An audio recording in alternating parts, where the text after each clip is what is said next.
Hello, good morning, mga kawakwakers ko, mga anak ko, kamusta na kayo?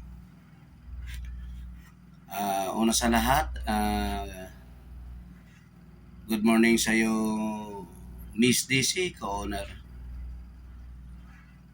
at saka kay BM,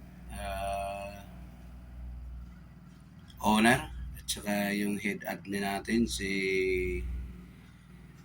Miss Busmoko, Kawakwakers Girls, at saka ang founder natin, si Miss Kutita, at saka yung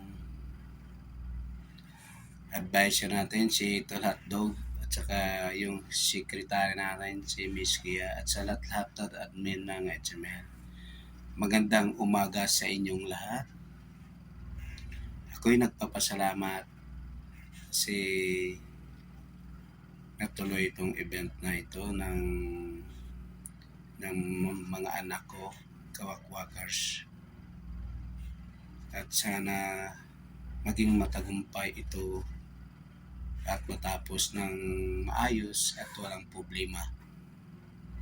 At ang ma-advise ko lang sa mga anak ko, maging simple lang naman sila at saka kailangan maging unity at magtulungan kasi habang yung friendship nyo pag tumatagal, maraming pagsubok yan. Kaya kailangan maging matatag sila para malagpasan nila yung mga pagsubok na dumarating sa kanila. Kaya ako nandito lang naman para sumuporta sa kawakwakers, sa mga anak ko.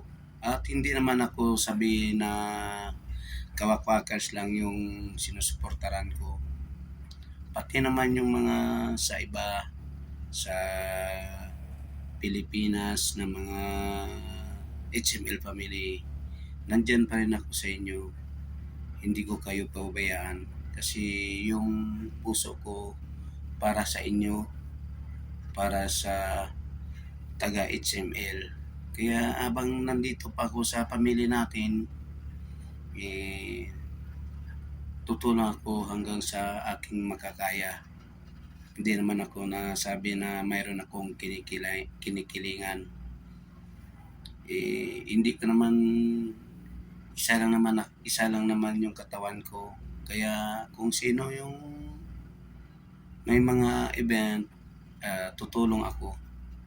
Hindi ako sabi na isa lang naman yung tinutulungan ko.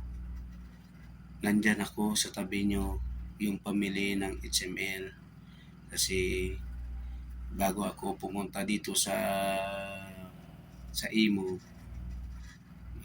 yung HML ang una kong bahay at yan ako nag-umpisa at nakilala ko yung isang babae na minahal ko. Kaya kahit anong mangyari, hindi talaga ako aalis sa HML. Kung aalis man ako sa HML, siguro mag-uninstall na siguro ako ng imo ko at saka hindi na ako babalik sa imo. Pero habang dito pa ako sa imo, dito pa rin ako sa HML. Marami naman kumukuha sa akin pero hindi ko tinatanggap kasi yung puso ko nasa HML at saka dito ko kung nakilala yung isang babae kong pinakamahal ko. Kaya habang nandito ako, dito pa rin yung puso ko sa HML at handang tumulong kung mayroon man akong tulungan. Alam mo, yung pera hindi naman natin madala yan sa kabilang buhay. Dekorasyon lang yan sa atin at ibinigay sa atin. Hindi yan natin madala. Kaya kung may maitutulong ako sa aking makakaya, magtulong ako. Handa akong tumulong. Kasi nagtrabaho naman ako para naman sa pamilya ko at sa sarili ko. At yung sobra dyan, siyempre kung may sobra-sobra yung pera ko, bigay ko rin sa sa mga nangangailangan. Siyempre, pag tumutulong ka daw, sobra pa yung ibabalik sa'yo ng Panginoon. Kasi hindi na naman tao yung tumitingin sa'yo, yung Panginoon tumutulong sa'yo para sa pagtulong mo. Wala naman yun, hindi ko naman hiling na balikan yung pagtulong ko. Ang sa akin lang, masaya na ako at nakita ko na masaya na rin yung mga member ng Itsimela, yung pamilya ko. Kaya once again, sana maging matagumpay yung event ng mga anak ko, Wakwakers Girls. Yung mga anak ko, once again, sana maging matatag kayo.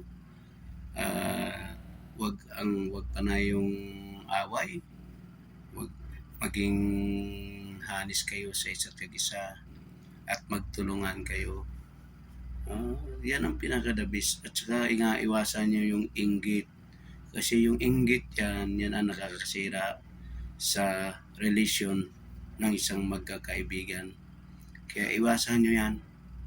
Kaya salamat sa inyo sa tanggap nyo sa akin bilang member nyo ng Wakwakers. Nasa loob nyo, nasa puso nyo yung pagtanggap sa akin. Kaya nagpapasalamat ako sa inyo. Sana hindi kayo magbago. Kahit isa sa inyo, hindi naman pwede na ligawan ko kasi mga anak ko kayo. Mayroon bang ama na nanliligaw sa anak? Kaya wala. Kaya yan yung masasabi ko sa inyo. Hanggang magkaibigan na lang tayo at BFF hanggang sa dito pa ako sa HML at saka sa imo. Maraming salamat sa inyo, sa mga jammers, sa mga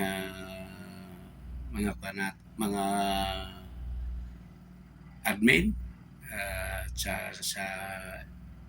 sa ulit kay Miss DC, kay BM, kay Kutitap, kay Tol Hotdog at kay Kia. Maraming salamat sa inyo. Thank you very much.